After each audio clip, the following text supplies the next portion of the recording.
पिकाबू दादी नानी की कहानियाँ। दीपावली की छुट्टियों के लिए तुषार और सिमी अपने दादा दादी से मिलने के लिए उत्साहित है। हर साल की तरह वे अपने दादा दादी के घर बड़ी धूमधाम से त्योहार मनाने की उम्मीद कर रहे हैं। वे घर को लाइटों, रंगीन लटकने और खूबसूरत रंगोलियों से सजाते हैं। यह उनके साल का पसंदीदा समय है, जब वे अपने दादा दादी के घर 10-15 दिन बिताते हैं और बहुत मस्ती करते हैं। उनके दादा दादी उन्हें बहुत प्यार करते हैं और उन्हें जो कुछ भी चाहिए वह उन्हें दिला देते हैं।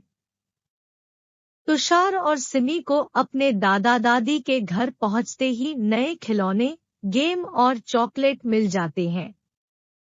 अपनी यात्रा के दौरान वे पिछले साल के दिवाली उत्सव को याद कर रहे थे, जब उनके पिता ने घोषणा की कि वे अपनी मासी के घर दिवाली मनाएंगे।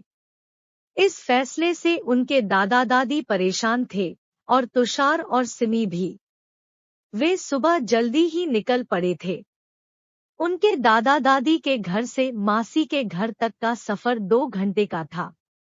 उनकी दादी गुस्से में थी क्योंकि उनका मानना था कि दिवाली पर घर छोड़ना अशुभ है, लेकिन उनके पिता ने मुस्कुराते हुए कहा था, माँ, जब तक हमारे माता पिता का आशीर्वाद है तब तक कुछ भी अशुभ नहीं होता है। और दोपहर तक रोहन और कृति अपने बच्चों के साथ आ जाएंगे। रोहन और कृति तुषार के चाचा और चाची है। यह भी एक प्रमुख कारण था कि तुषार और सिमी अपनी मासी के घर नहीं जाना चाहते थे। उनके चाचा हमेशा कई अद्भुत खिलौने लाते थे और वे उन्हें अपने साथ पटाखे खरीदने के लिए भी ले जाते थे। पटाखों के बारे में उनके चाचू से बेहतर ज्ञान किसी और के पास नहीं था। तुषार ने याद किया, आखिर में हमने अपने पिता के निर्णय पर भरोसा किया। अगर वह और माँ हमें दिवाली पर मासी के घर ले जा रहे थे, तो इसके पीछे कोई महत्वपूर्ण कारण होगा। रास्ते में मम्मी ने हमें हमारा पसंदीदा हलवा और सैंडविच दिए। वो हमारे लिए उन्हें तैयार करने के लिए उस दिन जल्दी उठी होगी।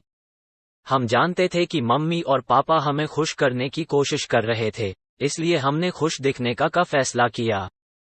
आखिरकार, हम 2 साल के बच्चे नहीं थे, पर हमारे माता पिता इसे नहीं समझते थे। रास्ते में दृश्यावली शहर की इमारतों से ग्रामीण खेतों में बदल गई। सुबह की हवा ताजी और तरोताजा थी। हम सुंदर हरे भरे खेतों के नज़ारे से मंत्रमुग्ध हो गए, जो सुबह की धूप में और भी चमकदार लग रहे थे। खेतों में छोटे तालाब जैसी संरचनाएं थीं, जो चमकती धूप की किरणों से सोने की नदी की तरह रोशन थीं। मेरी बहन और मैं स्तब्ध थे। मेरे पिता ने कार गांव के अंदर ले ली, जिससे हम भ्रमित हो गए। मेरी बहन ने पूछा, पापा, मासी गांव में नहीं रहती है, क्या ये उनके घर का कोई शॉर्टकट है? पापा ने कहा, नहीं, हम कुछ देर के लिए मेरे चाचा के घर जा रहे हैं ताकि उन्हें दिवाली की शुभकामनाएं दे सकें। जब आपके दादाजी को पता चला कि हम इस रास्ते से जा रहे हैं, तो उन्होंने मुझे रास्ते में चाचा जी से मिलने के लिए कहा। यह एक छोटी सी भेंट होगी। आपकी माँ और मैंने उनके लिए कुछ उपहार तैयार किए हैं, इसलिए कृपया उन्हें बड़ों को उपहार देने में मदद करें। उन्हें आपको देखकर बहुत खुशी होगी। मेरी बहन को नए लोगों से मिलना पसंद था, इसलिए वह बहुत उत्साहित थी, लेकिन मैं नहीं था। कुछ ही मिनटों में हम उनके घर पहुंच गए। यह एक बड़ा घर था जिसमें कई नौकर आंगन में काम कर रहे थे। लेकिन जैसे ही हमारी कार रुकी, हमने देखा कि कई लोग दरवाजे पर हमारा इंतजार कर रहे थे। हर कोई हमें देखकर खुश हुआ। अपनी परंपरा के अनुसार उन्होंने हमारे माथे पर टीका लगाया और हमें कुछ मीठा शरबत पीने को दिया। वह बहुत ताज़ा था। उन सभी ने हमारा उत्साहपूर्वक स्वागत किया। मेरी बहन और मैंने बड़ों के पैर छुए और उन्हें दिवाली के उपहार दिए। आने से पहले मैं चाहता था कि हम जल्दी निकल सकेंगे, लेकिन वहां पहुंचने के बाद मुझे बहुत अपनापन और खुशी महसूस हुई। उनके पोते पोतियों ने हमें अपना बगीचा दिखाया। मेरे लिए उनका बगीचा एक मिनी फार्म से छोटा नहीं था। इसमें इतने सारे प्रकार के फल थे। हम उन्हें तोड़कर खा सकते थे। सभी फल बहुत स्वादिष्ट थे। हमने उनकी दिवाली की सजावट में भी मदद की। लेकिन अचानक कोई आया और हमें नीचे जाने के लिए कहा क्योंकि हमें निकलना था। हम और देर तक रुकना चाहते थे। दरवाजे पर सभी ने हमें बहुत प्यार से गले लगाया और हमारी कार की ट्रंक ताजी सब्जियों, फलों, पटाखों आदि से भर दी। हमने अनिच्छा से उन्हें अलविदा कहा। मैंने माँ से पूछा कि उन्होंने हमें इतना सारा खाना और अन्य चीजें क्यों दी। माँ ने कहा, यह इस गांव की परंपरा है। वे अपने सभी मेहमानों के साथ इतनी ईमानदारी और प्यार से पेश आते हैं। गांव के दादी और दादाजी को खासकर बच्चों से प्यार है। मैं और मेरी बहन इस पारंपरिक ज्ञान से चकित थे और हमने फैसला किया कि अब से अपने मेहमानों, खासकर अपने परिवार के सदस्यों का हम भी अधिक उत्साहपूर्वक स्वागत करेंगे। प्यार करना और प्यार पाना अच्छा लगता है। हमने अपने माता पिता से हमें भविष्य में यहाँ वापस लाने के लिए कहा। 1 घंटे के बाद हम अपनी मौसी के घर पहुँच गए। हम अंदर चिल्लाते हुए गए, मौसी, मौसी। हम सभी को देखकर मौसी बहुत हैरान हुई क्योंकि मेरे माता पिता ने उन्हें हमारे आने के बारे में पहले से नहीं बताया था। वह नीचे बैठी और मुझे और मेरी बहन दोनों को गले लगाया। वह बहुत खुश थी। अचानक हमने टिया के रोने की आवाज सुनी। वह मेरी 7 महीने की मौसेरी बहन थी। ऐसा लग रहा था कि हमारे आने से पहले मौसी उसे खाना खिला रही थी। मेरी माँ ने उसे खिलाने का काम संभाला। मौसी मेरे कजिन भाई ओम को बुलाने के लिए अंदर गई, जो अभी भी सो रहा था। मैं हैरान था कि दिवाली के दिन कोई कैसे इतनी देर तक सो सकता है। आखिरकार दिवाली के दिन के बहुत सारे काम होते हैं।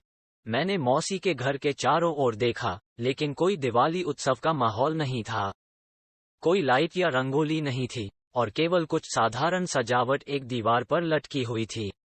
मुझे और मेरी बहन को निराशा हुई, इसलिए हमने माँ से धीमी आवाज में पूछा कि मौसी के घर में दिवाली का जश्न क्यों नहीं हो रहा है और मौसा जी कहाँ हैं। मम्मी और पापा मुस्कुराए और समझाया कि मौसा जी घर पर नहीं हैं। वो एक बहादुर पुलिस अधिकारी हैं और हमेशा बहुत व्यस्त रहते हैं। ये लगातार 5वीं दिवाली थी जब मौसा जी घर से दूर थे। जब हम जैसे आम नागरिक घर पर चैन से दिवाली मनाते हैं, तो हमारे बहादुर पुलिसकर्मी और सेना के अधिकारी हमारी सुरक्षा करते हैं, यहाँ तक कि अपने परिवार के साथ त्योहार मनाने का अवसर भी चूक जाते हैं। कुछ ही दिन पहले मौसी ओम की बेहतर शिक्षा के लिए इस नए शहर में शिफ्ट हुई थी। वे इस नए शहर से परिचित नहीं थे और मौसा जी किसी जरूरी सरकारी काम के कारण 1 हफ्ते के लिए राज्य से बाहर थे। इसलिए हमारे माता पिता ने उनके घर पर दिवाली मनाने का फैसला किया था। पापा ने कहा, दिवाली सिर्फ खरीदारी, खाना, दिए जलाने और पटाखे से खेलने के बारे में नहीं है। यह त्याग और खुशी फैलाने का प्रतीक भी है। अब हम अपने माता पिता के इरादे को समझ गए।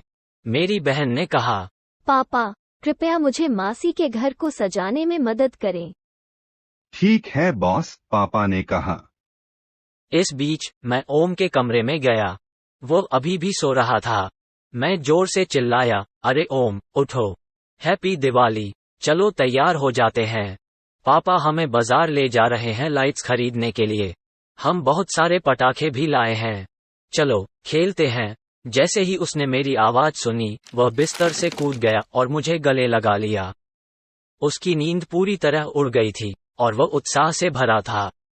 इसके बाद मैंने, पिताजी और बहन ने पूरे घर को लाइट्स और सजावट से सजाया। मेरी माँ और मासी टिया के साथ व्यस्त हो गई।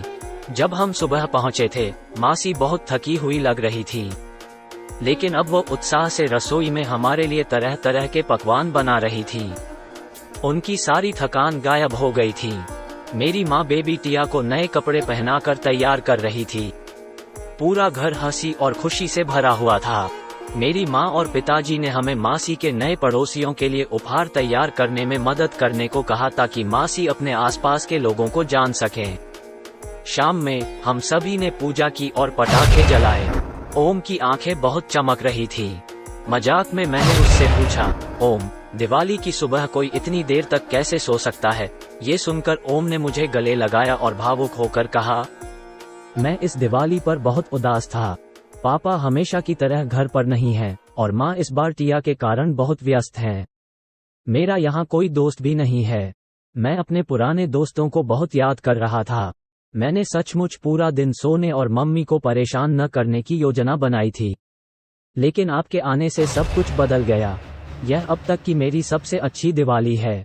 ये सुनने के बाद मैं अपने पिताजी के शब्दों को समझ गया कि दिवाली का त्योहार त्याग और खुशी फैलाने का भी प्रतीक है। वो मेरी भी सबसे पसंदीदा और सार्थक दिवालियों में से एक थी।